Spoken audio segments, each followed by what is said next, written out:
Yang saya hormati Bapak Ibu guru yang sudah berhadir di kelas ini dalam rangka sosialisasi budaya positif dan penerapan segitiga restitusi. Ini dalam rangka aksi nyata saya di modul 1.4 ya Bapak Ibu, tugas calon guru bergerak angkatan ke-10. Alhamdulillahirabbil alamin wassalatu wassalamu ala asrofil anbiya'i wal mursalin wa ala alihi wa ashabihi ajmain. Segala puji syukur kita kehadirat Allah Subhanahu wa taala yang hari ini kita masih diberi kesehatan dan kesempatan sehingga kita bisa berkumpul di ruangan ini dalam rangka sosialisasi budaya positif dan penerapan segitiga restitusi yang insya Allah akan kita terapkan di sekolah kita ini. Salam penampilan salam mari kita hadirkan kepada Rasulullah Muhammad SAW. Semoga kita kelak mendapatkan syafaat beliau di bumi akhirnya. Amin ya rabbal alamin. Untuk memulai acara ini, ya, marilah kita sama-sama berdoa menurut kepercayaan dan agama kita masing-masing. Doa dimulai.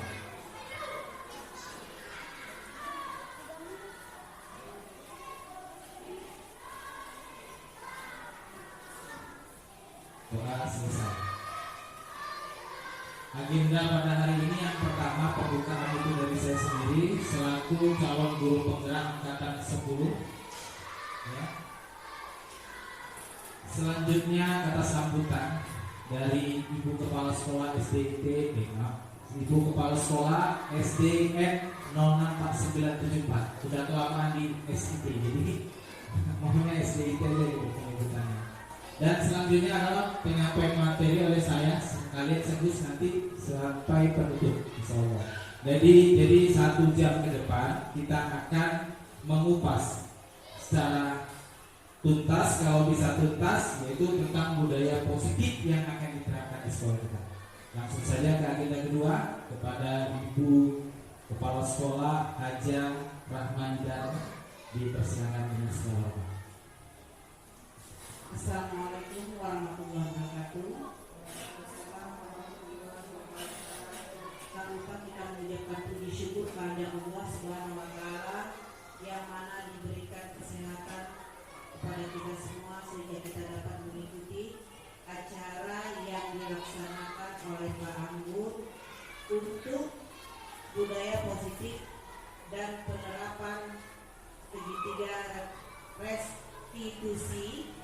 Ini adalah merupakan dari kegiatan Pak Anggun dalam untuk guru penggerak. Mari sama-sama kita ikuti, mudah-mudahan apa nantinya yang disampaikan Pak Anggun ini bermanfaat kepada kita, bisa kita laksanakan nanti di kelas, dan untuk adik-adik nanti ini bisa menjadi tambahan pelajaran yang disampaikan oleh Pak Anggun, bisa dilaksanakan nantinya di sekolah yang adik-adik tuju nantinya. Hanya ini yang saya sampaikan. Saya akhiri dengan Assalamualaikum warahmatullahi wabarakatuh.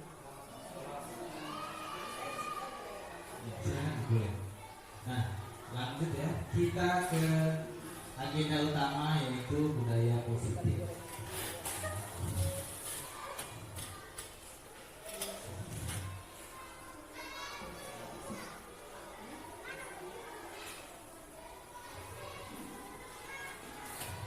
Oke. Budaya positif.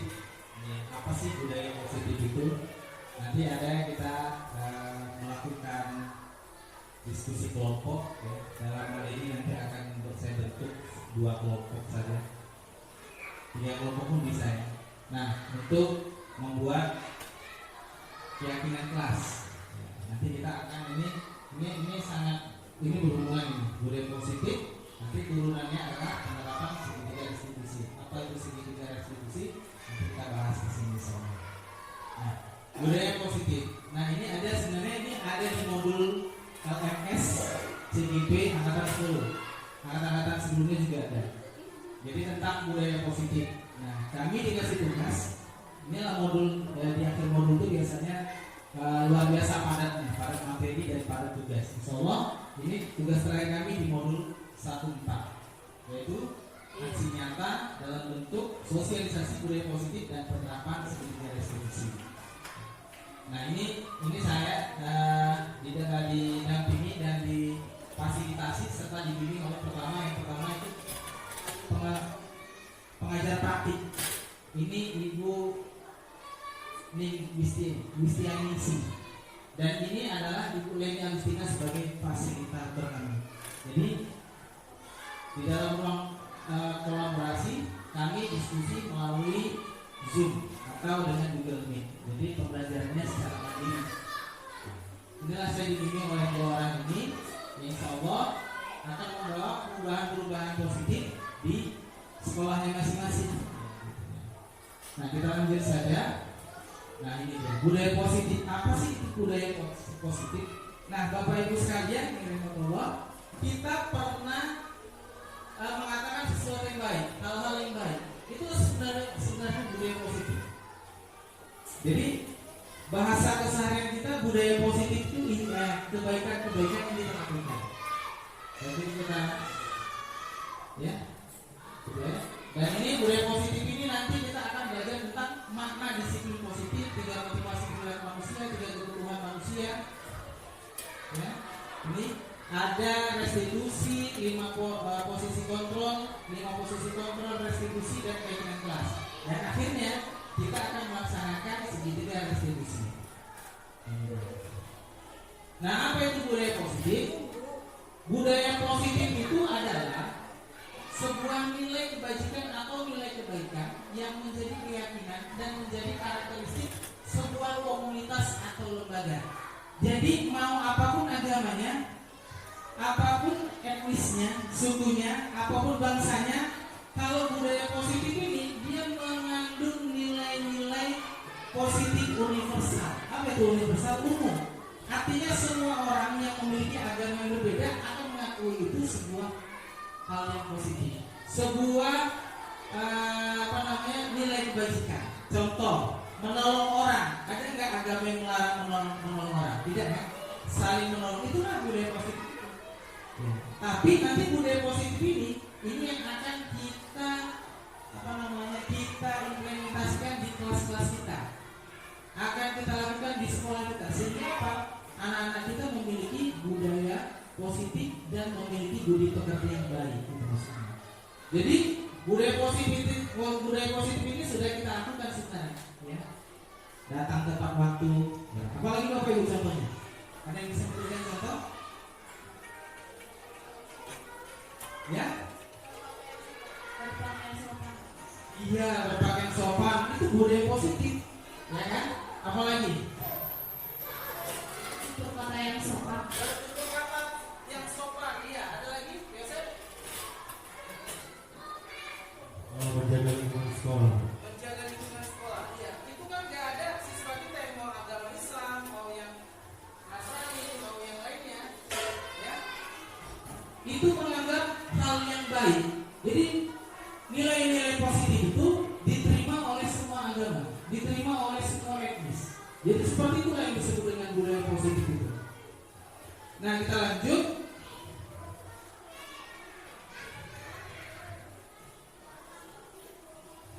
Nah kita lanjut lagi. Ini dia. Jadi budaya positif itu berasal dari nilai-nilai kebajikan universal sendiri. Telah ya, yang berarti nilai-nilai kebajikan yang disepakati bersama lepas dari suku, bangsa, agama, bahasa maupun latar belakangnya. Nilai-nilai ini merupakan payung besar dari sikap dan perilaku kita, atau nilai-nilai ini merupakan fondasi kita berperilaku. Nilai-nilai kebajikan adalah sifat-sifat positif manusia yang merupakan tujuan mulia yang ingin dicapai setiap individu. Jadi itulah yang disebut dengan budaya positif itu. Artinya nilai-nilai kebajikan universal, di mana semua komunitas memiliki nilai-nilai kebajikan itu. Apalagi di Indonesia, misalnya orang Jawa ada namanya rewang. Itu kan saling membantu orang. budaya positif tadi terbentuk di suatu komunitas, baik itu komunitas etnis, komunitas RT, bahkan ya komunitas lingkungan daerah dan seterusnya. Inilah yang disebut dengan budaya-budaya positif, dan inilah yang akan kita lakukan di sekolah kita, insyaallah. Jadi selanjutnya, nah makna disiplin, ada namanya disiplin, ya. Disiplin itu apa? Kata disiplin dimaknai, ya, setelah ada budaya positif ada namanya disiplin. Semua orang itu mengakui adanya disiplin. Kalau menurut Bapak Ibu, disiplin itu kira-kira apa? Apa yang selama ini kita pahami? Ini artinya kita.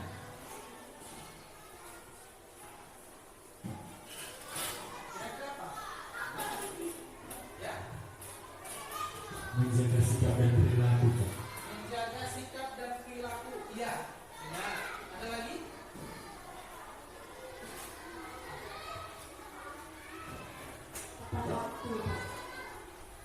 Tepat waktu ya. Tepat waktu. Iya. Ada lagi? Ya. Ibu yang Ibu Rahasia. Kira-kira apa makna disiplin? Menurut kita, disiplin itu apa?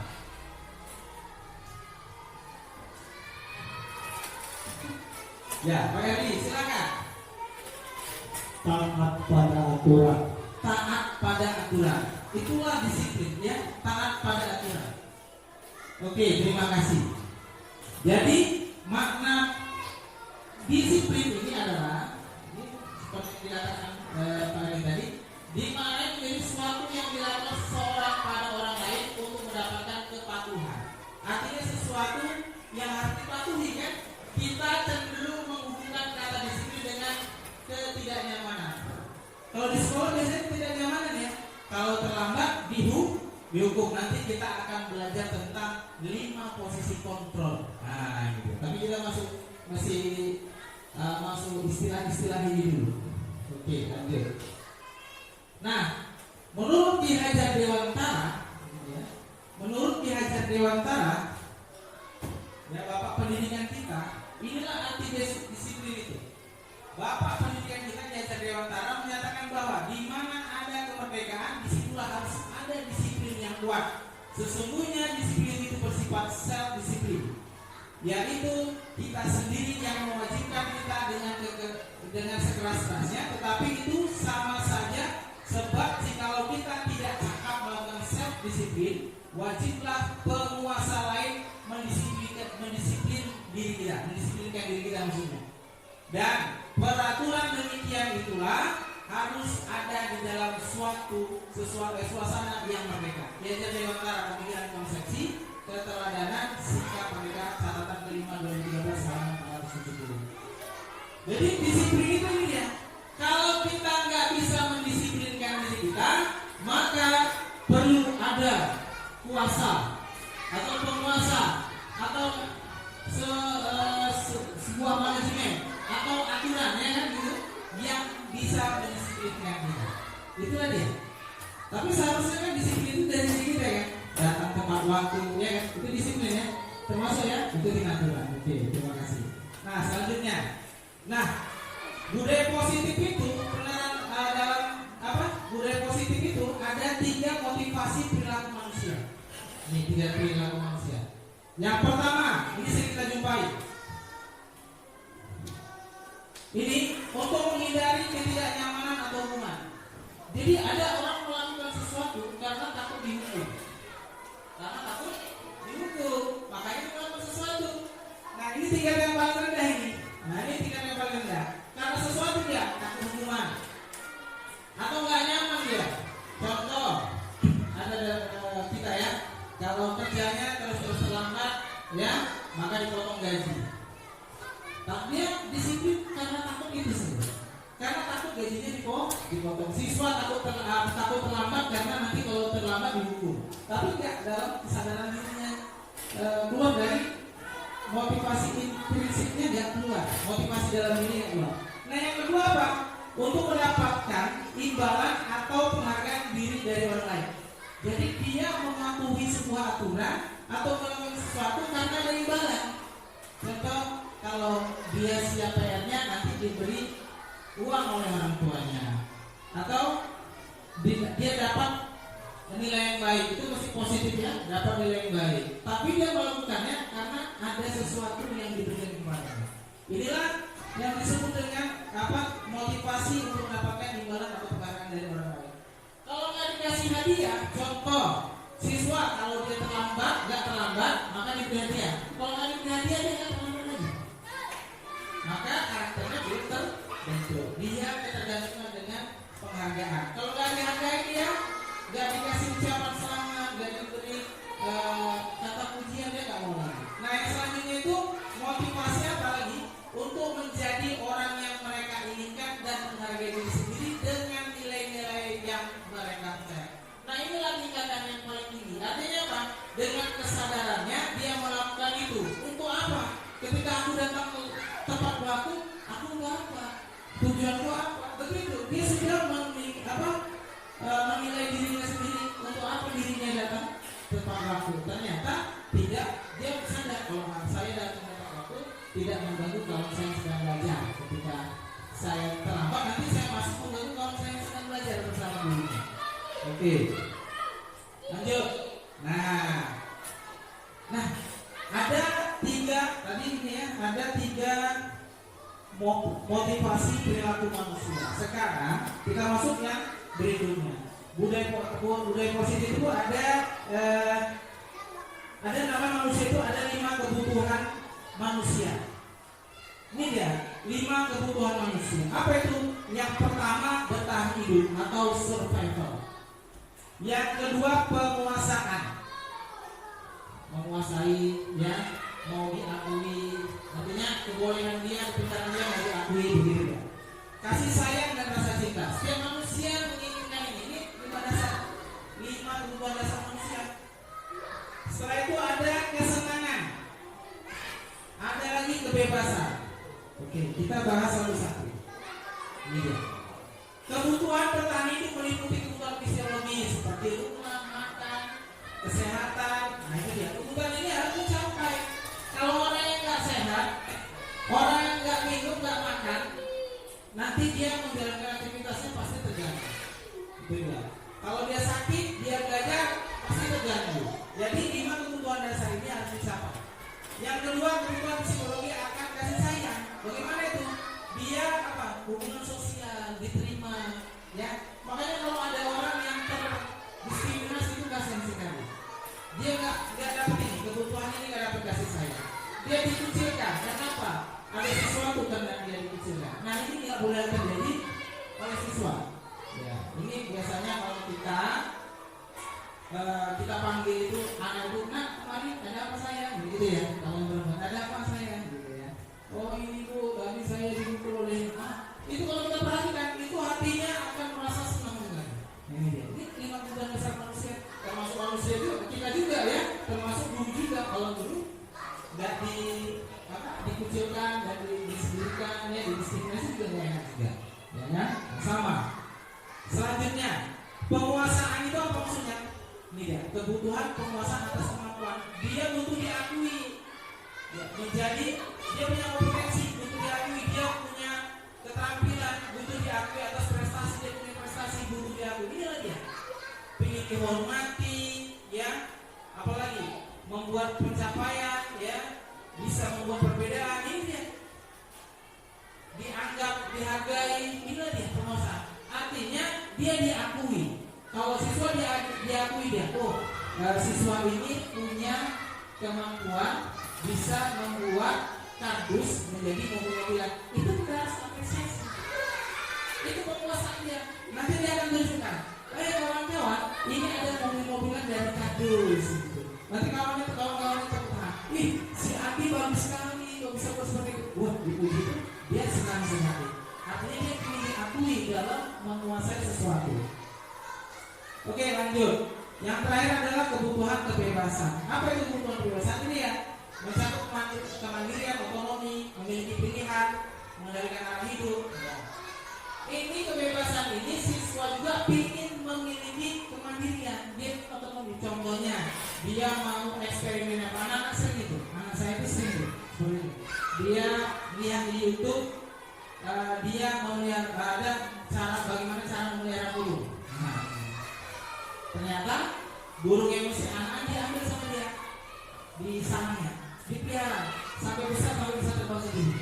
Seperti itu, dia ini bebas, anak-anak ini bebas. Jadi dia punya pilihan sebenarnya. Dia punya pilihan. Oke. Selanjutnya, nih kesenangan. Jadi sudah kita bahas di awal. Nih kesenangan itu adalah kebutuhan untuk mencari kesenangan bermain. Ya, kalau anak bermain, tertawa, ya, lari sana lari sini itu kan sebuah kesenangan. Nah, kalau ada anak lari, nabrak gurunya apa kita marahin? Nah, nanti kita baru belajar tentang restitusi. Oke, selanjutnya. Ada 5 posisi kontrol manusia. Ini yang paling penting, Bapak Ibu. Ada 5 posisi kontrol manusia. Pertama, penghukum, pembuat merasa bersalah, teman menjadi seorang teman, ya. Terus pemantau dan manajer. Akan saya berikan ini langsung dari LFS-nya materinya. Bentar Bapak Ibu.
Oke Bapak Ibu, ini ada 5 posisi kontrol restitusi. Pertama, kita menjadi penghukum. Apa itu penghukum? Seorang penghukum bisa menggunakan hukuman fisik maupun verbal. Orang-orang yang menjalankan posisi penghukum senantiasa mengatakan bahwa sekolah memerlukan sistem atau alat yang dapat lebih menekan murid-murid lebih dalam lagi. Guru-guru yang menerapkan posisi penghukum akan berkata, patuhilah aturan saya atau awas. Ada ancaman. Jadi siswa nggak nyaman. Kamu selalu saja salah. Selanjutnya selalu pasti selalu yang terakhir selesai. Ini kan penghukum siswa. Ya. Guru seperti ini senantiasa percaya hanya ada satu orang agar pembelajaran bisa berhasil, yaitu cara dia. Jadi penghukum itu ada suaranya tinggi, bahasa tubuh, matanya melotot. Ya, ini malu juga ya. Dan jari menunjuknya. Awas kamu ya. Kalau kamu nggak selesai soalnya, kamu tidak bisa keluar. Nah hasilnya kemungkinan murid marah dan menendam. Inilah hasilnya gue mungkin sekarang di media sosial. Gedendam sama guru. Gara-gara yang lain, guru yang lain juga kena ya kan. Seperti itu. Mungkin gara-garanya dia sendiri mungkin. Bisa lebih. Dan menendam dan bersifat agresif. Bisa jadi sesudah kembali duduk, murid tersebut akan mencoret-coret bukunya. Berebut. Nah inilah dia. Ini posisi penghukum. Selanjutnya pembuat merasa bersalah. Bagaimana itu? Nah pada posisi ini biasanya guru akan berusaha lebih lembut, membuat rasa bersalah, akan menggunakan keheningan yang membuat orang lain merasa tidak nyaman, bersalah atau rendah diri. Apa kata-kata guru seperti ini? Ibu sangat kecewa sekali dengan kamu. Berapa kali bapak harus memberitahu kamu? Gimana coba? Kalau orang tua kamu tahu apa yang kamu perbuat, misalnya, Bagaimana kalau orang tua tahu begitu? Dia merasa bersalah. Dan ini bisa lumayan daripada yang di posisi penghukum. Nah, pembuat merasa bersalah, nada suara apa yang memelas, halus, yang bahasa tubuhnya merapat pada anak-anak. Tapi anak-anaknya lesu. Anaknya merasa bersalah, oh ya begitu. Nanti dia akan berpikir sampai pulang gitu. Nah ini dia, adik kamu ini bagaimana? Kamu sudah berjanji dengan ibu tidak akan terlambat lagi. Kamu kenapa ya? Senang sekali mengecewakan ibu. Ibu benar-benar kecewa sekali Andi. Nah, anak ini merasa sekarang ya merasa bersalah sekali. Hasilnya murid merasa bersalah tidak mengecewakan ibu atau kecewa dia karena mengecewakan ibu gurunya atau bapak gurunya. Selanjutnya posisi teman. Nah ini ya, biasanya anak SMA ini guru pada posisi ini tidak akan menyakiti murid, namun akan tetap berupaya mengontrol murid melalui persuasi. Posisi teman pada guru bisa negatif ataupun positif. Ya, positif di sini berupa hubungan baik yang saling yang terjalin antara guru dan murid. Contohnya, ayo bantulah demi bapak ya. Ayo kerjakan ya, nah demi bapak ya. Ayo ingat tidak apa? Ayo ingat tidak bantuan bapak selama ini. Nah, gitu ya. Ingat tidak bantuan bapak selama ini? Gitu. Ya sudahlah, kali ini tidak apa-apa. Nanti ibu bantu bereskan misalnya. Misalnya ada anak yang terlambat, ayolah bantu bapak. Bapak sudah ditegur sama kepala sekolah kemarin gara-gara kamu terlambat. Ya, tapi lain kali jangan yang begitu misalnya begitu. Nah itu dia contohnya. Ya, lain kali jangan terlambat lagi. Ingat, nah bapak sudah dimarahi oleh kepala sekolah gitu. Ya, tapi ya sudah kali ini nggak apa-apa. Bapak akan tidak memberi ketahuan kamu kepada kepala sekolah kalau kamu hari ini terlambat. Jadi posisi kita sama murid itu semacam kawan gitu. Seperti itu. Biasanya anak SMA ini, pompaan dia sama Pak Edi pernah ajar SMA. Memang anak SMA itu perlu dijadikan kawan gitu.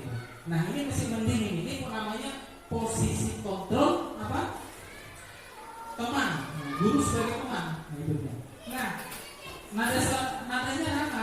Ini biasanya guru seperti ini guru olahraga, ya, guru kesenian biasanya seperti itu. Tapi mudah-mudahan kita juga bisa menjadi seorang teman. Tapi nanti ada yang lebih bagus dari ini. Nah selanjutnya ini pemantau. Memantau berarti mengawasi pada saat kita mengawasi. Kita bertanggung jawab atas perilaku anak kita tadi. Nah, bagaimana ini Bu? Apa contohnya? Peraturannya apa? Apa yang telah kamu lakukan? Jadi kita ingin mengetahui apa yang dilakukan. Itulah makanya jadi merasa terkontrol. Kita mengontrol dia. Tindakan dia selama di sekolah kita kontrol. Ya. Setelah itu sanksi atau konsekuensi apa? Jadi ditanya konsekuensinya apa? Kamu melakukan kesalahan ini. Nah, kalau pada posisi pemantau ini nada suaranya datar, bahasa tubuhnya yang formal. Ya, contohnya, Nadi, tahukah kamu jam berapa kita memulai? Nadi menjawab, tahu Pak. Kamu terlambat 15 menit. Apakah kamu sudah mengerti konsekuensinya yang harus dilakukan bila terlambat? Nadi menjawab, Pak, saya harus tinggal di kelas selama 15 menit dan mengerjakan tugas ketinggalan saya. Ini dikontrol. Jadi guru itu ingin tahu apa yang dilakukan murid gitu. Nah hasilnya murid memahami konsekuensi yang harus dijalankan. Ada hukuman, ada konsekuensi. Kalau hukuman itu biasanya kita nggak terkontrol. Suka-suka kita hukuman. Kalau kamu terlambat sekarang hormat bendera selama 15 menit. Kamu harus keluar. Akan tidak tahu rasanya apa. Pokoknya kalau udah salah dihukum. Jadi sehingga jumpa guru ini dia takut karena hukumannya bisa ngebit sampah macam-macam ya, bisa keliling lapangan gitu. Nah itu seterusnya.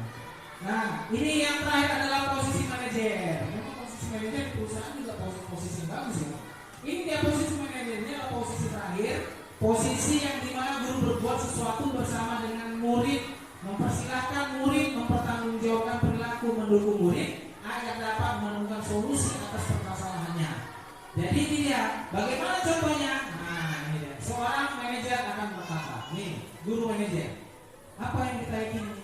Nanti kita akan membuat keyakinan kelas ya Bapak Ibu ya. Kembali keyakinan kelas. Oke. Apa kamu meyakininya? Jika kamu meyakininya, apa kamu bersedia memperbaikinya? Jika kamu memperbaiki hal ini, hal apa yang bisa menunjukkan kamu tentang diri? Apa rencana kamu untuk memperbaiki diri ini? Ini sudah masuk ke restitusi. Nanti kita akan belajar tentang restitusi. Nah ini adalah ada 5 posisi kontrol tadi, yaitu penghukum, pembuat merasa bersalah, teman, pemantau, dan manajer. Di manakah kita selama ini menjadi guru? Apa kita menjadi guru menjadi seorang penghukum? Atau membuat merasa bersalah, siswa kita merasa bersalah? Atau menjadi seorang teman? Kalau SD biasanya seorang teman bisa juga ya? Ya. Atau kita sebagai pemantau? Atau yang posisi terakhir ini adalah manajer? Posisi yang paling di tingkat teratas. Oke. Sekarang kita lanjut.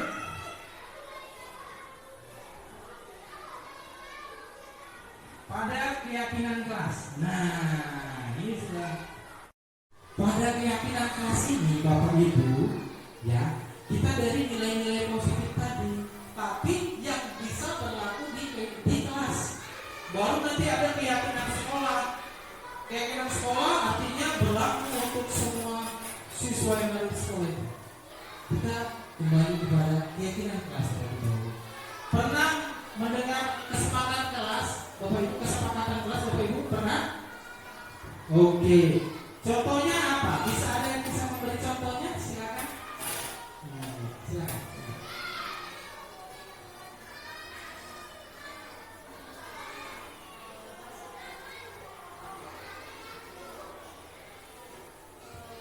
Masuk kelas tepat waktu, Pak. Masuk kelas tepat waktu. Ada yang lain? Silakan. Kesepakatan kelas biasanya, Pak, yang saya terapkan di dalam kelas. Contohnya ketika saya memberikan pertanyaan, dengarkan dulu pertanyaan gurunya, baru angkat tangannya. Dengarkan dulu gurunya baru beri pertanyaan, baru angkat tangan. Siswanya menjawab dengan angkat tangan. Oke, menjawab pertanyaan guru dengan angkat tangan. Itu kan hal yang positif. Itu kesepakatan kelas. Ada lagi? Ini kan ini silakan. Ada lagi? Pak Erli? Bu Nita? Ada lagi Kak? Ya silakan. Nanti saya kasih tugas ini. Kamu udah tahu semua nih. Ada lagi? Ya, Bu Rini, saya Bu Rini. Pembagian tiket kelas, Pak. Ya? Pembagian tiket kelas. Pembagian tiket kelas. Oke. Kesepakatan kelas. Artinya aturan-aturan, ya, atau nilai-nilai positif. Dalam hal ini kita menghilangkan kalimat negatif. Contoh, tidak datang terlambat. Itu kan tidak ya. Ya kan? Tidak merusak meja. Itu kan tidak. Berarti ada kata kalimat negatif kita ganti menjadi kalimat positif. Jadi kesepakatan kelas itu apa? Datang tepat waktu, ya kan? Menghargai guru bisa nggak? Menghargai guru dan teman bisa tidak? Bisa ya? Jadi sebenarnya yang kita buat kesepakatan kelas itu seperti halnya itu keyakinan kelas. Itu yang akan kita jalankan. Jika dia melanggar keyakinan kelas, nanti ada restitusi ya.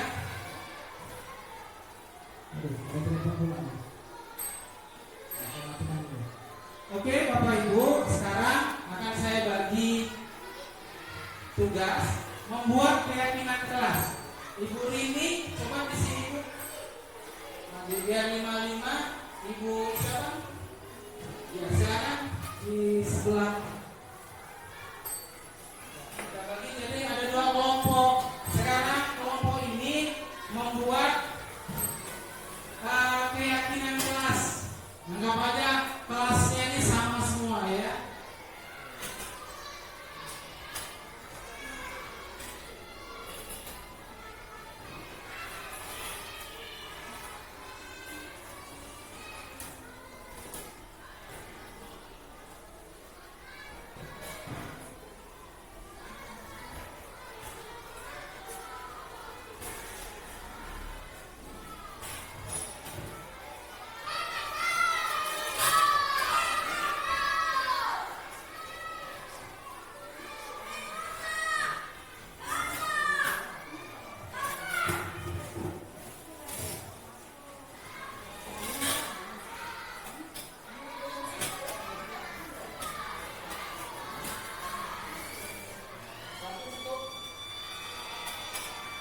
yaitu nilai-nilai kebajikan yang diterima semua orang, menghargai, ya, menghormati, ya. Diusahakan tidak menggunakan kata-kata atau kalimat negatif.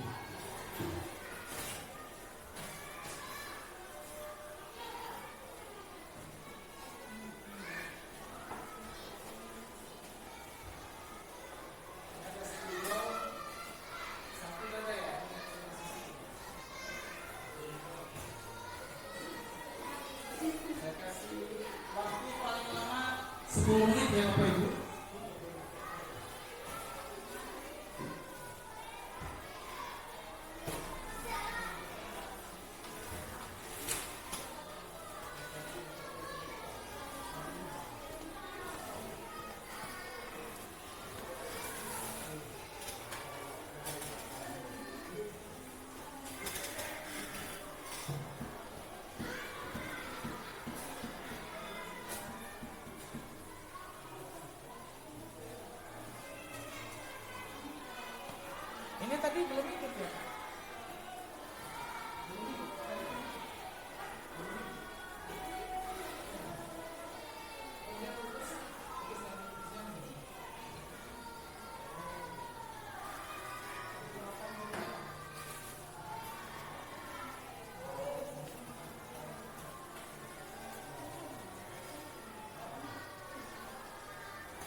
penerapannya.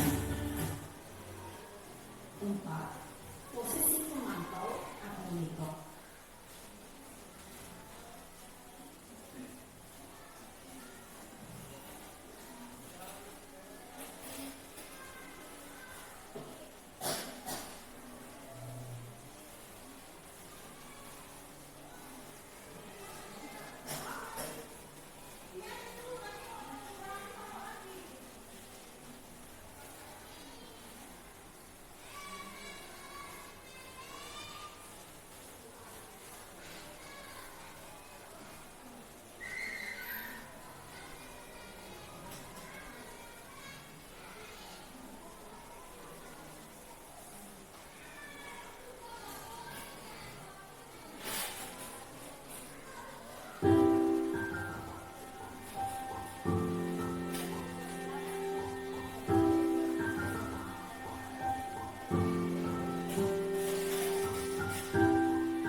Oke Bapak Ibu, paling banyak 10, 5, 6 juga sudah bisa ya Bapak Ibu.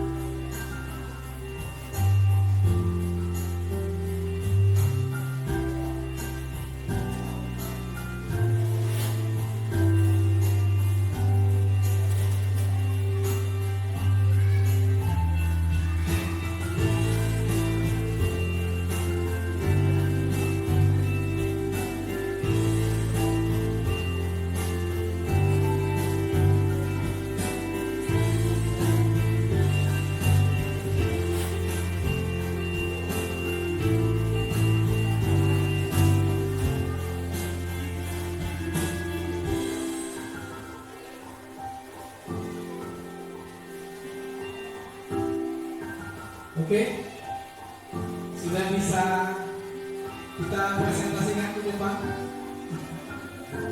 Ini ngomong apa? Ngomong B. Ini ngomong A, oke ya.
Oke, sudah bisa maju. Kelompok mana duluan yang maju? Ayo, semangat, ready.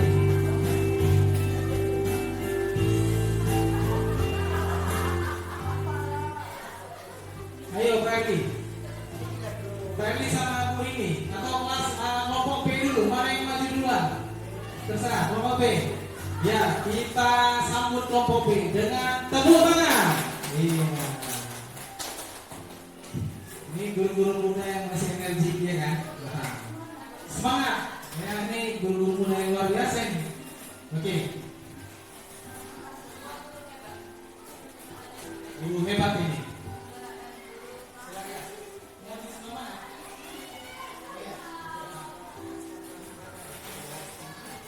Coba kita dengarkan dulu guru-guru hebat ini telah menyelesaikan keyakinan kelasnya ya. Baik, terima kasih atas kesempatannya.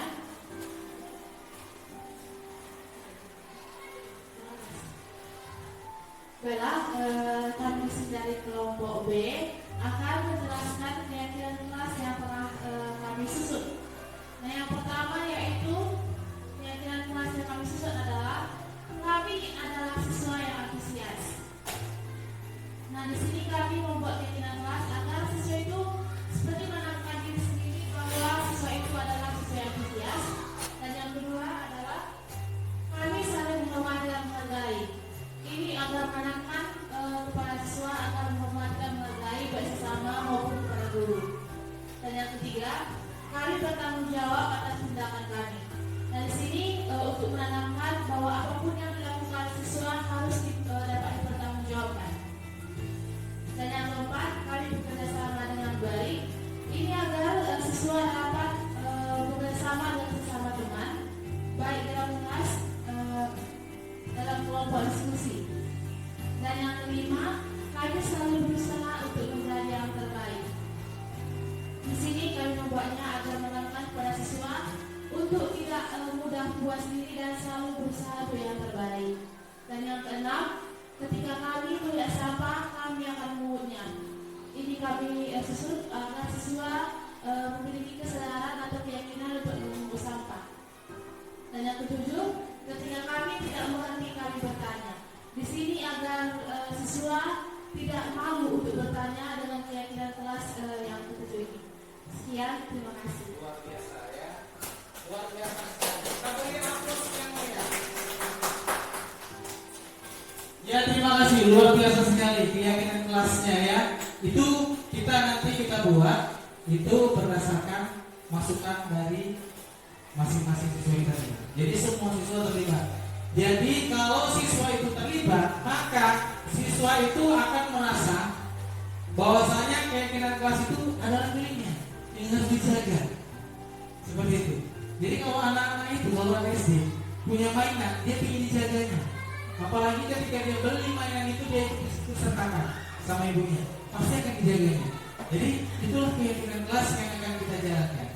Bagaimana kita menjalankannya, bagaimana kita cara melakukan restitusi, nanti kita akan ada video berikut yang akan kita sampaikan. Tapi kita ke kelompok B dulu. Ya, silakan kelompok B untuk mempresentasikan hasil dari diskusinya. Ini Bu kita ini juga mudah-mudahan insya Allah calon guru penggerak. Ya, angkatan 12. Ya, Ferdi, Bu ini ya silakan.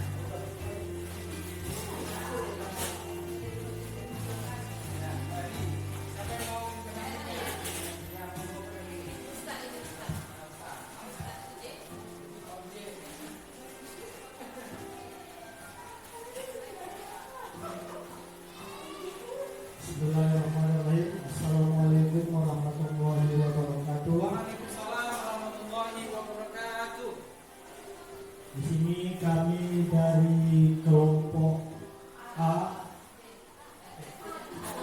Ya, kelompok A akan mencoba untuk mempresentasikan tentang keyakinan kelas yang kami persiapkan. Ya, adapun keyakinan kelas yang telah kami sepakati adalah 5. Yang pertama adalah saling menghormati dan saling menghargai. Artinya, kalau di dalam kelas itu siswa itu kan dia berbeda-beda, baik dia budayanya, sukunya, dan juga mungkin warna kulit atau agamanya. Jadi dengan adanya penerapan sikap saling menghormati dan menghargai yang kami buat, maka siswa yang ada di dalam kelas itu diharapkan untuk bisa saling menghormati, saling menghargai, yang insya Allah mereka itu akan terhindar dari yang namanya sifat mengejek dan membuli sesama teman. Kemudian yang kedua adalah bersifat jujur dan tanggung jawab. Sebagai seorang siswa, guru itu harus berusaha untuk menerapkan sifat jujur dan tanggung jawab. Karena bekal awalnya itu sifat jujur itu itu diterapkan dari usia sejak dini siswa tersebut. Apalagi kita ini berada di unit SD. Jadi sifat jujur dan tanggung jawab itu harus diterapkan dalam kehidupan sehari-hari. Lalu yang ketiga adalah membersihkan kelas selesai belajar. Artinya kalau di pagi hari itu kelas itu bersih, maka ketika selesai proses pembelajaran, maka siswa itu diharapkan untuk bisa membersihkan kelasnya. Dari sikap membersihkan kelas selesai belajar, maka diharapkan siswa itu mempunyai rasa tanggung jawabnya juga sebagai seorang pelajar. Kemudian yang keempat, tanyakan pendapat murid tentang masalah dan harapan kelas. Tanyakan pendapat murid tentang masalah dan harapan kelas. Artinya, di sini guru itu memberikan semacam sugesti kepada muridnya, ya, bagaimana apa kira-kira yang perlu dipersiapkan dalam proses pembelajaran, apa kira-kira yang perlu ditindaklanjuti untuk pembelajaran besok. Seorang guru itu bisa bertanya kepada muridnya. Lalu yang kelima, ambil kesimpulan dari ide murid. Artinya seorang guru itu bisa mencoba muridnya apa kira-kira ide yang cemerlang dari seorang murid itu. Kalau idenya itu bagus, brilian, itu seorang guru bisa menerapkannya di dalam kelas. Dan kalau idenya itu yang kurang pas, kurang cocok, seorang guru itu bisa juga memberikan alasan mengapa ide dari seorang murid itu ditolak dan tidak bisa diterapkan dalam keyakinan kelas. Mungkin inilah yang bisa kami sampaikan dari kelompok A. Billahi taufiq wal hidayah. Assalamualaikum warahmatullahi wabarakatuh.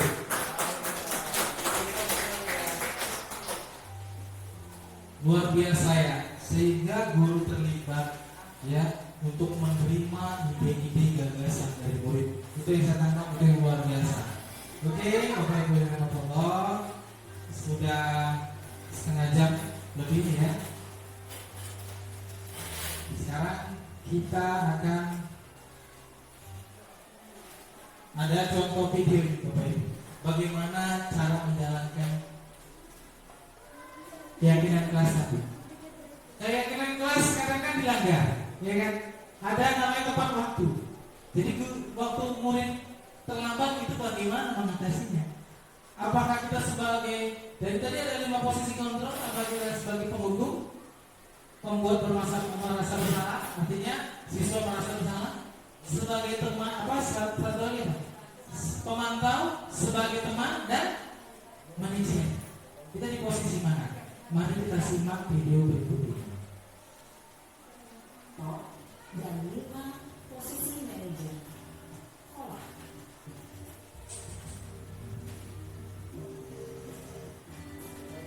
Oke, ini posisi penghukum.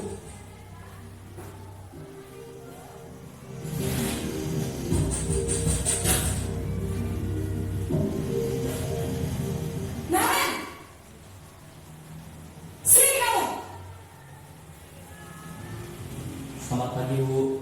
Selalu terlambat. Kamu deh pasti terlambat. Maaf, Bu. Saya Apa? Apa coba? Alasan kamu apa lagi? Kapan sih kamu tidak terlambat? Malas sekali ya kamu jadi anak. saya Dasar pemalas. Gak kapok-kapok sih kamu. Sudah berapa kali terlambat? Sana, kamu keliling lapangan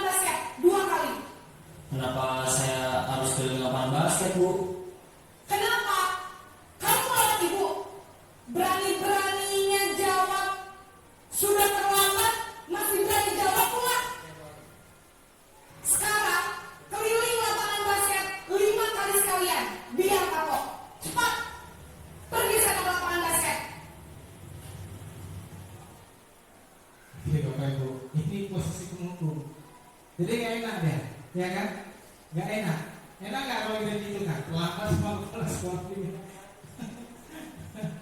Ya, nggak enak ya, pasti nggak enak. Tapi memang tujuannya benar. Tujuannya menunggu ini pasti benar supaya mendisiplinkan anak murid ya, mendisiplinkan murid. Itu tujuannya. Nggak ada lain untuk itu. Tapi karena sering ini terlambat maka dimarahi. Nah ini dia namanya ini posisi penghukum sehingga murid nggak merasa nyaman. Ya memang nggak ada yang kalau dihukum nggak ada yang pernah merasa nyaman ya seperti itu. Nah selanjutnya adalah Posisi penghukum biasanya berbicara dengan nada tinggi, menghardik, menunjuk-nunjuk, menyakiti, dan menyindir. Hukuman bisa berupa fisik maupun psikis. Ibu dan bapak guru hebat.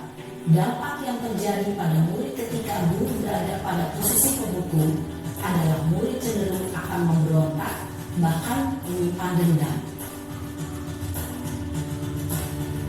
selanjutnya posisi kedua, posisi merasa bersalah.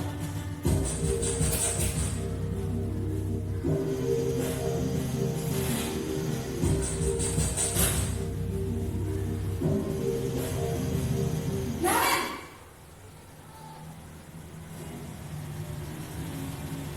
Selamat pagi Bu. Naren, kamu kenapa terlambat lagi, nak? Ya Tuhan, Naren, kamu senang ya bikin ibu susah ya? Kalau kamu terlambat lagi, nanti ibu yang ditegur bapak kepala sekolah, nak. Disangka ibu tidak bisa membina kamu.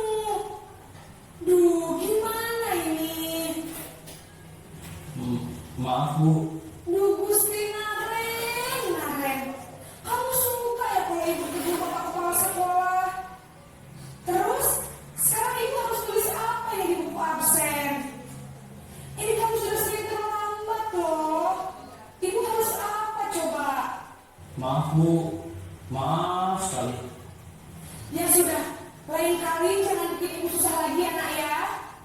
Ibu tidak akan kuat lagi kalau kamu begini terus. Bisa jantungan kalau ibu ditegur bapak kepala sekolah. Sana cepat ke kelas. Maaf ya Bu. Maaf sekali. Siapa yang pernah mengalami dalam posisi ini? Semua guru ya? Oke. Gitu juga ya. Oke, ini siswa merasa bersalah jadinya. Nah, kita lihat keterangan guru. Posisi pembuat rasa bersalah berbicara dengan nada tenang, cenderung lembut.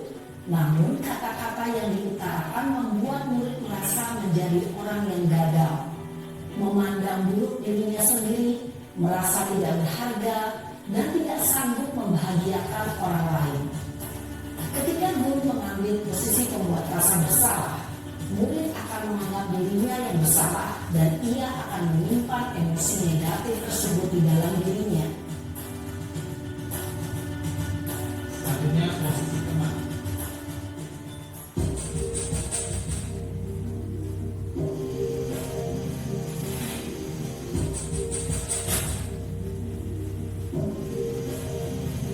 Naren,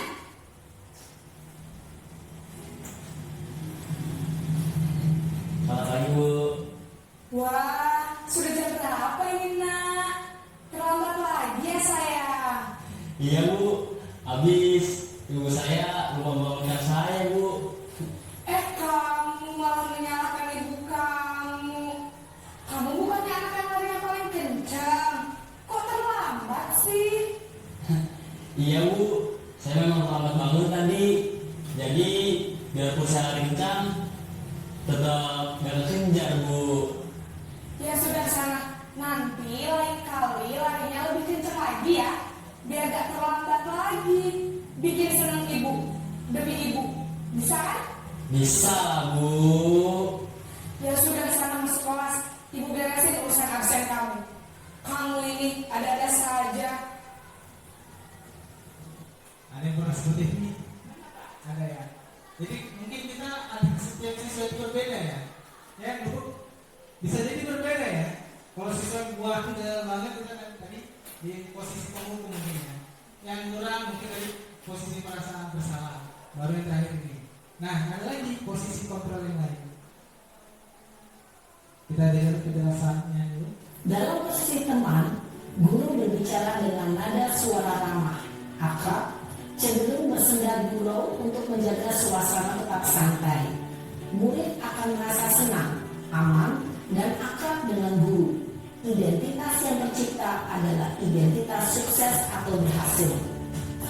Namun, perlu diingat, karena ini masih dorongan eksternal, maka ada faktor ketergantungan dari murid kepada orang tertentu. Di sini guru absennya, sehingga di lain waktu murid bisa berperilaku baik, namun hanya kepada orang-orang tertentu saja. Selanjutnya posisi pemantau.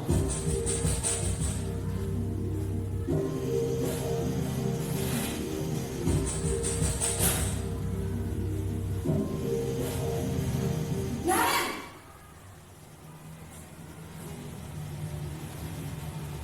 Selamat pagi Bu. Naren, apa peraturan sekolah kita tentang jam berapa kita harus masuk sekolah, Nak? Kita harus di sekolah jam 7 Bu. Iya betul, sekarang sudah jam 7.20. Naren sudah tahu konsekuensinya jika terlambat hadir. Paham Bu, saya harus tinggal kelas pas jam istirahat selama 20 menit. Iya benar, konsekuensinya demikian. Jadi nanti jam 9.30 pas istirahat, kamu harus tinggal di kelas, kerjakan tugas tambahan untuk ketertinggalan kamu, ya? Baik Bu. Posisi pemantau mengandalkan penghitungan atau data untuk mengontrol murid. Guru mengarahkan murid berdasarkan peraturan dan konsekuensi. Seorang pemantau menunjukkan bahasa tubuh dan ekspresi wajah yang datar dan cenderung formal.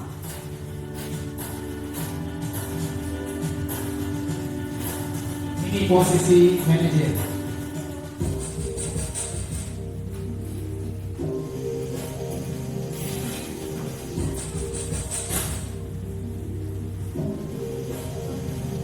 Naren,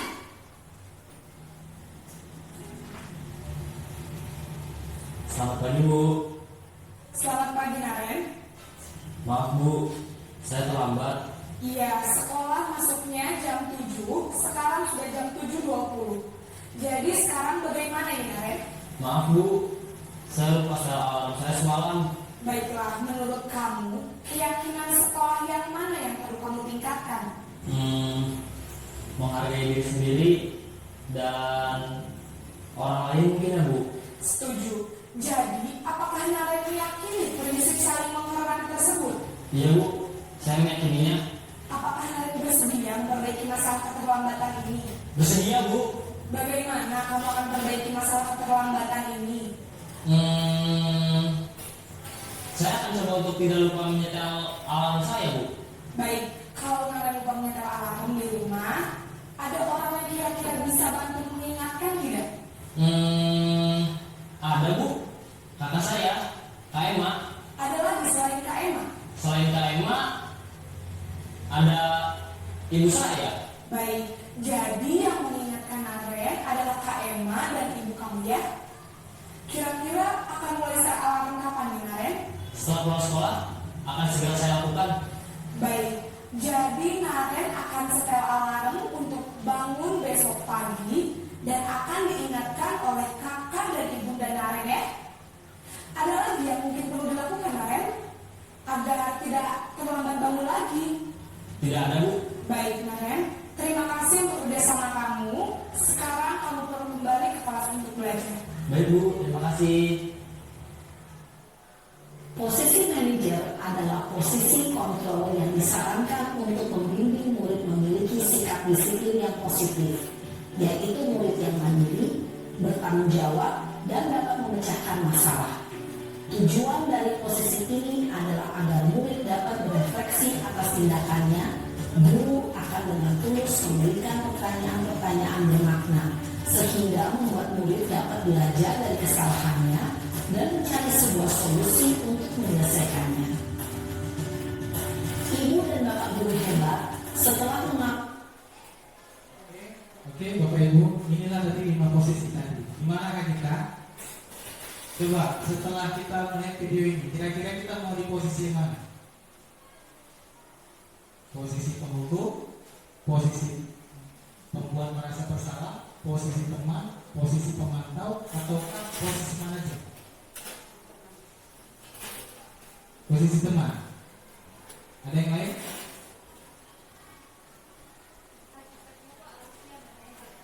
Manajer.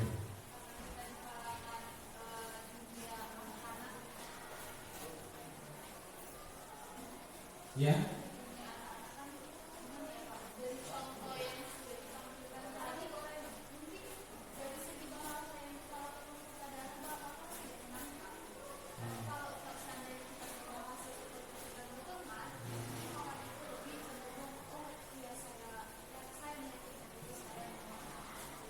Jadi lihat kondisi siswanya juga ya. Oke, baik.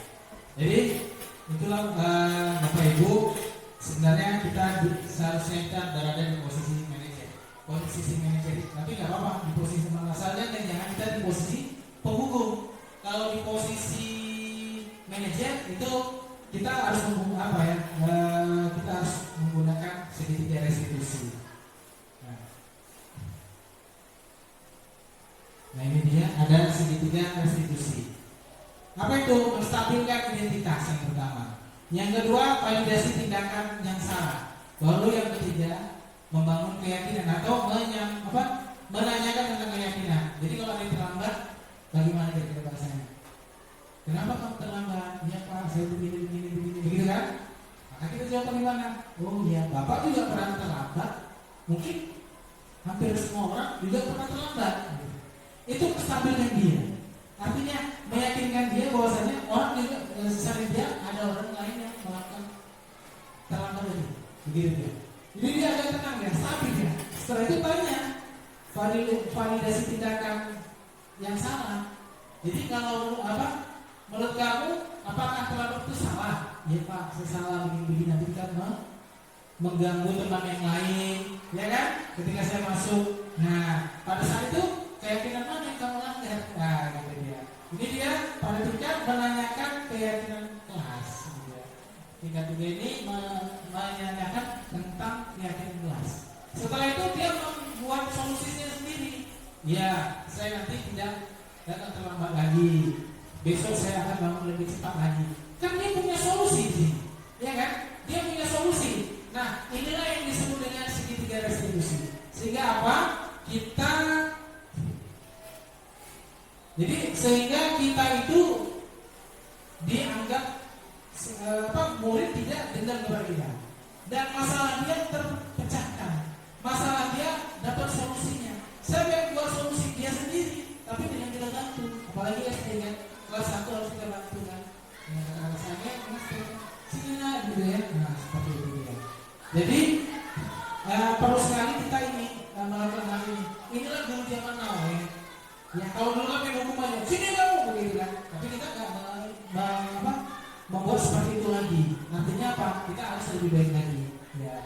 Mudah-mudahan nanti guru-guru muda ini bisa menjadi apa ya? Menjadi ikut guru penggerak juga ya, insyaallah ya. Yang semangat ya.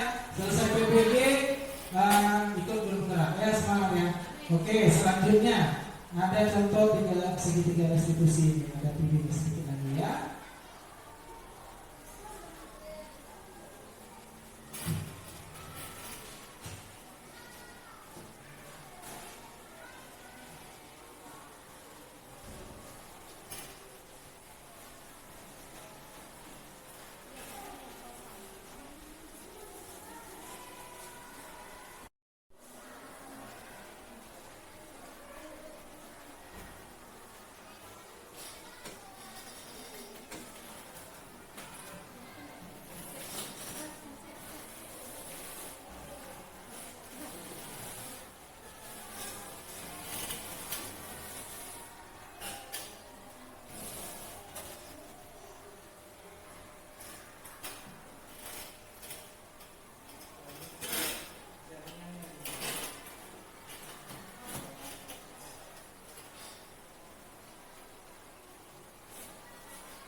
Ini ada contoh segitiga restitusi.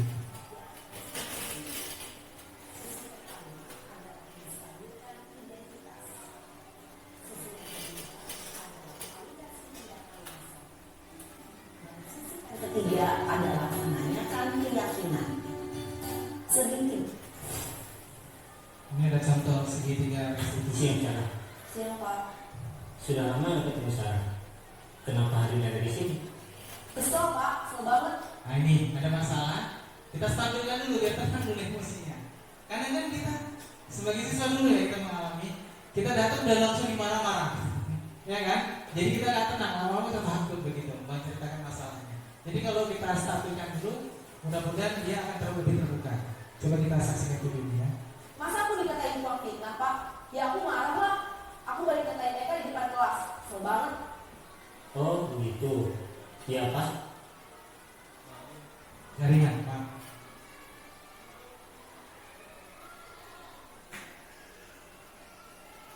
Ini banyak yang pakai berarti. Jadi ini dia stabilkan dulu. Jadi gurunya oh gitu, ya pasti kamu marah dan Pasti kesal. kamu marah dan kesal.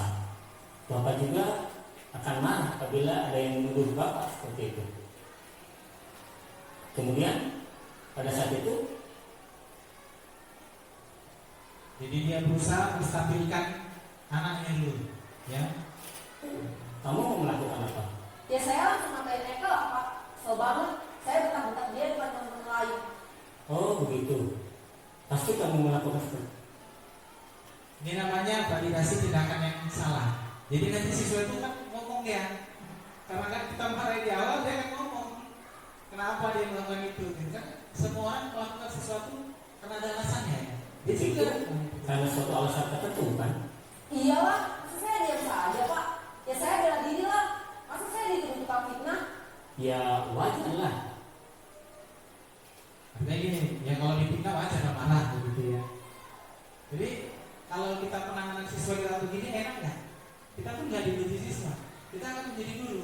Ya Bapak Ibu kan udah menetapkan dirinya menjadi apa ya, menjadi guru ya. Ya kita memang harus begitu. Jadi memang asik sekali kalau ilmu sekarang ini ada namanya segitiga restitusi. Jadi penanganan siswa itu lebih baik lagi. Jadi siswa akan dendam sama kita. Maaf ya, ini ada jaringannya ya. Bentar saya cek dulu.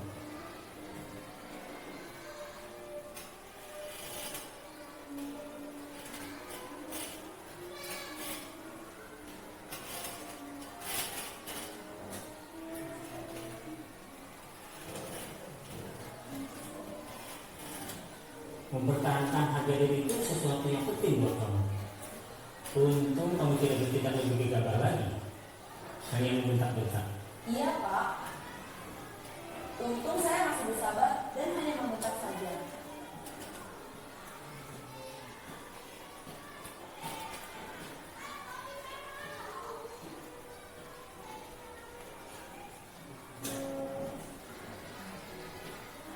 Sudah gemes padahal. Saya pasti bela diri lah. Ya pasti ya. Tapi kamu memilih untuk tetap bertahan dan bersabar. Jadi keluar semua kan. Jadi kita gampang mau menyelesaikan masalah. Jadi dia sendiri nanti menyelesaikan masalah. Oh, saya salah. Kamu memilih untuk tidak berbuat lebih parah lagi kan? Iya. Sudah mulai lembut ya. Karena udah tertular masalahnya. Nah, sekarang coba kita lihat lagi tindakan kamu yang bentak-bentak Eka di kelas. Tindakan kamu itu kira-kira sesuai dengan keyakinan kelas atau prinsip kamu tidak? Enggak. Jadi keyakinan kelas tadi udah dilanggar. Tidak menghormati, menghargai teman atau yang lainnya begitu. Jadi nanti kan dia kalau sudah seperti itu terbuka, dia akan menyelesaikan masalah sendiri. Sebenarnya ini menurut saya penyelesaian masalah yang elegan ya. Jadi dalam ini kan selesai ya. Capek, Pak, jadi pengarah. Jadi keyakinan atau prinsip mana yang kurang sesuai dengan keinginan kamu? Ya, saya sebenarnya sangat menghargai orang lain. Jadi di sini dia udah lepas ya, dia bisa menyelesaikan masalahnya lainnya, masalahnya sendiri akan diselesaikannya. Kira-kira ini posisinya bagus ya kalau kita jadi guru ya kan? Kalau nanti lama-lama kan kalau sekolah kita jadi banyak muridnya kan, oh guru bagus gitu ya. Iya. Kalau guru-guru lama ya sudah lah, itu kan pada zamannya ya, sesuai zamannya. Kita kan kodrat zamannya sekarang ya beda ya kan. Oke, jadi kita ini apalagi guru-guru muda ya kan, guru-guru milenial, pasti kita punya kemampuan mungkin berbeda dengan yang sebelumnya. Ini hanya melengkapi saja karena kondisi kita berbeda dengan yang lain. Jadi ini ya, ini yang terakhir saya matikan saja. Mungkin saat itu saya menjadi emosi. Jadi oke, kita matikan saja karena tidak jalan-jalan. Jadi di sini dia ini meyakini apa ya? Menanyakan tentang keyakinan kelas. Setelah itu, ya anak tersebut akan mencari solusinya sendiri. Artinya gini, kalau kita solusinya langsung kita marah-marah dengan dia, pertama dia dendam. Yang kedua kita hukum dengan tidak sesuai dengan kesalahannya. Padahal dia tadi dia aja difitnah ya. Ya di sini difitnah ya. Nah, artinya kan orang fitnah itu kesal ya. Jadi dia punya alasan untuk marah. Wah gitu ya. Jadi kalau kita marahin udah difitnah, dimarahin lagi, dikasih hukum lagi, apa yang kira-kira yang terjadi sama anak? Gededek kan? Pernah nggak ngalamin seperti ini? Pernah kan? Nah, makanya dengan segitiga restitusi ini saya kembalikan lagi. Ini adalah hal yang bagus sebenarnya. Ini bagus sekali segitiga restitusi ini. Kenapa saya katakan bagus? Karena dia menyelesaikan masalah itu tanpa menimbulkan masalah yang lain. Ini kan salah satu contoh. Ini tiga segitiga. Pertama, kita tampilkan dulu, kita datang anak itu udah mau datangnya di sumur ya. Datang terus kita tampilkan dulu, jangan kita langsung kita marahi. Itu tidak boleh. Kenapa? Nanti dia makin marah. Alhasil masalahnya nggak keluar. Kalau masalahnya nggak keluar, bisa nggak kita menyelesaikan? Tidak. Ini sebenarnya yang dilakukan BKT itu seperti ini. Kita dikasih kemampuan untuk bimbingan konseling ternyata ini. Seorang guru kan harus bisa ya menjadi bimbingan konseling sekaligus ukur siswanya kan. Ketika dia punya masalah, coba bayangkan Bapak Ibu, kalau anak itu punya masalah di rumah, kebutuhan dasarnya manusia ini tidak tercapai, yaitu kasih sayang di rumah. Udah di rumah dimarah-marah, di sekolah dimarahin lagi, bagaimana? Tertekan ya? Tertekan. Ketika tertekan, bisa nggak dia menerima ilmu yang kita berikan? Tidak, nolak. Jadi inilah dia, kita diskusi aja di sini, Jadi di sini menstabilkan identitas, sudah stabil dia, udah agak tenang dia, oh begini. Oh iya, saya itu kalau dipindah mungkin marah saya gitu. Tapi ya, marahnya berbalakan gitu. Lanjut kita validasi tindakan yang salah. Kita validasi dulu, kenapa dia salah? Oh, tadi dia udah dipindah kawannya, dia kesalahannya marah-marah. Ya Pak, saya marah-marah, kenapa saya dipindah? Ya saya marah-marah, kenapa? Begitu ya. Itu kan manusiawi ya. Ya jadi kita tenangkan dulu dia. Setelah itu baru apa? Ayo coba kita lihat dulu keyakinan kelas kita di mana. Apa yang kita ajar? Oh keyakinan kelasnya tidak menghargai temannya kan? Ya kan? Nah, begitu. Tidak menghargai dan menghormati teman. Nah itu setelah itu bagaimana solusinya? Ya Pak, saya nggak akan marah-marah lagi. Dapat nggak? Dapat. Walaupun hanya diucapkan oleh mulutnya saja, tapi kan dia setelah diucap, kalau kita mengucapkan sesuatu, biasanya tindakan kita pun akan itu, benar? Iya. Di sini dia kalau siswa apalagi siswa yang polos ya. Nah bagaimana? Ada nggak di Bapak Ibu yang pernah mengalami hal ini? Ada? Bisa diceritakan?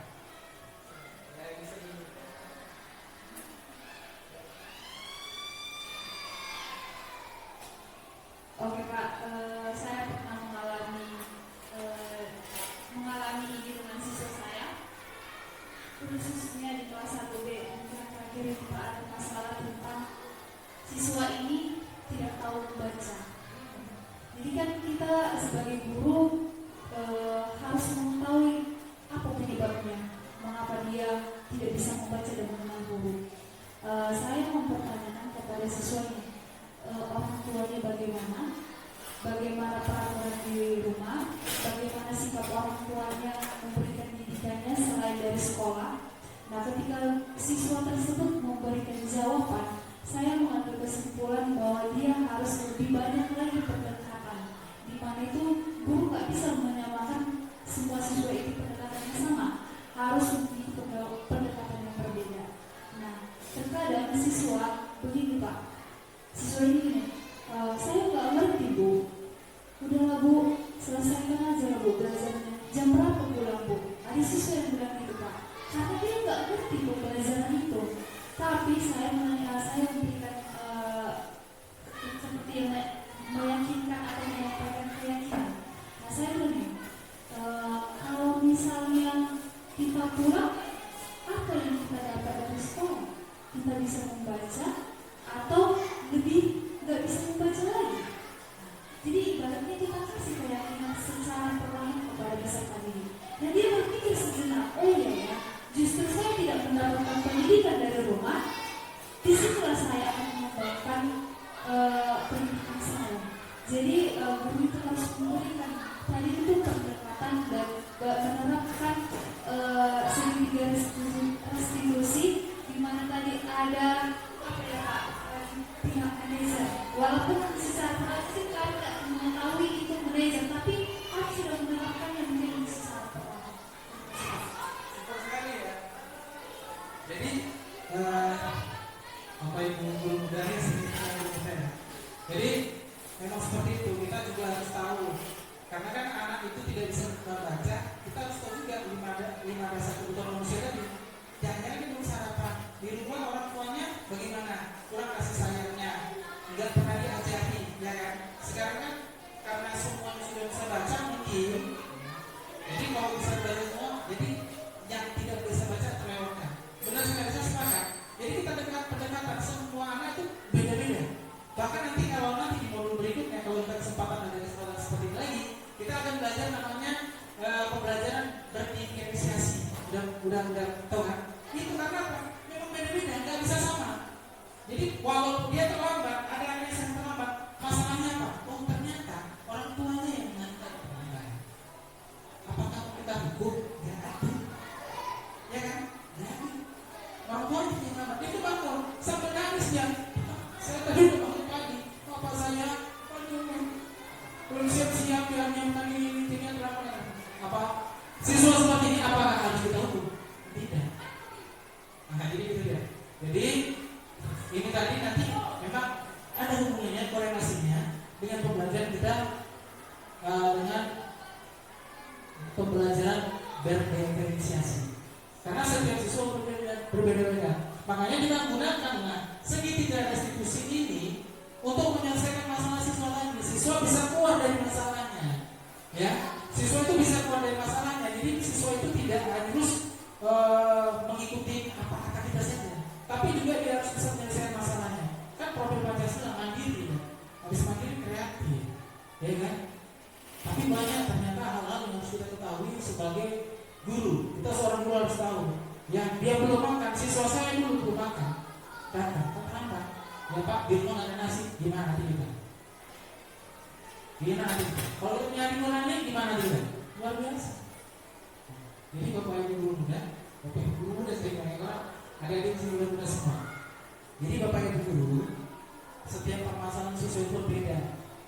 Ada yang berkecukupan kebutuhan dasar dia seperti kebutuhan akan makan, tempat tinggal dan seterusnya. Tapi dia nggak dapat kasih sayang. Maka kita sebagai guru kita memberikan hal itu. Kalau 5 dasar kebutuhan manusia tadi sudah terpenuhi, dia akan santai. Maksudnya belajar itu santai, belajar itu akan mudah diterima oleh dia. Nah itu dia. Jadi mudah-mudahan bermanfaat perjumpaan kita hari ini ya Bapak Ibu ya.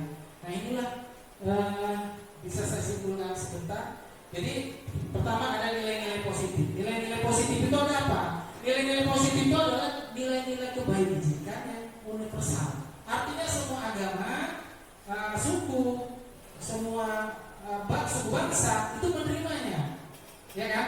Membantu orang kan itu kebajikan ya. Tapi semua orang apapun sukunya, ya, apapun agamanya menerima itu adalah sebuah kebaikan. Memberi menolong orang dan seterusnya, datang tepat waktu, itu kan hal yang luar biasa juga, ya kan? Itu adalah nilai-nilai positif, nilai-nilai positif universal. Setelah itu di kelas kita sesuaikan dengan kelas. Tadi sudah kita buat keyakinan kelas. Nanti lebih cakupan lebih besar lagi keyakinan sekolah. Datang tepat waktu, ya kan, saling menghormati, menghargai guru dan teman, ya kan. Nah, tidak, kalau tidak pakai tidak lagi ya, pokoknya dengan bahasa-bahasa positif itu kita lakukan. Jadi kalau dia melanggar keyakinan kelas tadi, kan keyakinan kelas disepakati bersama, ya kan? Disepakati bersama berarti dia merasa memiliki keyakinan itu. Jadi ketika dia melakukan atau melanggar, maka kita gunakanlah yang namanya segitiga restitusi. Yang pertama kita stabilkan, datang terlambat, tanya dulu, nah kenapa terlambat? Iya Pak, tadi saya begini. Iya, saya tuh pernah begitu. Kok kamu sini. Saya ada videonya, saya nggak hidup ya. Nah, duduk sebelah kita lihat. Apalagi anak-anak ya. Apalagi kita guru SD semuanya. Pada masih guru SD ya. Ya karena sertifikasinya guru SD. Nah, kita tanya dulu bagaimana, kita stabilkan dulu baru validasi kesalahan apa, kenapa terlalu begini. Nanti dia menjawab, tadi Pak, saya sebenarnya nggak terlambat, tapi akhirnya saya lama sekali bangunnya, jadi saya terlambat. Gitu. Oh begitu. Nanti kalau kita langsung ke keyakinan kelas gitu. Keyakinan kelasnya terlambat karena begini-begini. Oh, jadi solusinya bagaimana supaya terlambat, supaya adikmu juga bisa dan tidak terlambat juga. Nah itu kan dia nanti, oh iya Pak, nanti iya Bu, nanti saya bangunkan. Saya bangunkan, saya suruh tidur cepat. Itu kan sebuah solusi yang dia keluarkan dari dirinya. Itu yang kita inginkan tadi. Jadi dia datang tepat waktu atas kesadarannya, bukan karena aku dihukum itu nanti. Jadi luar biasa sekali nih segitiga restitusi ini. Oke, lanjut. Ini sudah. Nah, terima kasih. Alhamdulillah, kita sudah menyelesaikan ini. Mari kita amalkan di sekolah kita, ya, sekolah SDN 04 dengan tebuk. Mudah-mudahan kita bisa menjalankan ini semua, ya, kepada guru, bapak ibu guru, dimanapun nanti bapak ibu guru bertugas, coba ilmu ini bagus, ya. Ilmu ini adalah ilmu bagus, ini masih sesuai dengan konsep-konsep Ki Hajar Dewantara. Sudah, kalau bapak ibu sudah belajar konsep-konsep Ki Hajar Dewantara ya, sudah. Mudah-mudahan bapak ibu juga bisa ikut seperti saya menjadi calon guru penggerak, ya. Ya Pak Yosef ya, semangat ya. Guru ini, guru yang lainnya ya, semangat ya. Ya, masih muda, mari kita membuat sebuah perubahan di dunia pendidikan kita. Mudah-mudahan ya. Mungkin itu saja. Ada pertanyaan sebelumnya? Tidak ya? Oke, kita nanti kita usahakan kita bisa membudayakan budaya positif di sekolah kita, insyaallah. Mari kita tutup dengan lampas alhamdulillah dan puji Tuhan. Semoga kita semua bisa melaksanakan melaksanakan ini dengan sebaik-baiknya. Saya akhiri, billahi taufiq wal hidayah. Wassalamualaikum warahmatullahi wabarakatuh.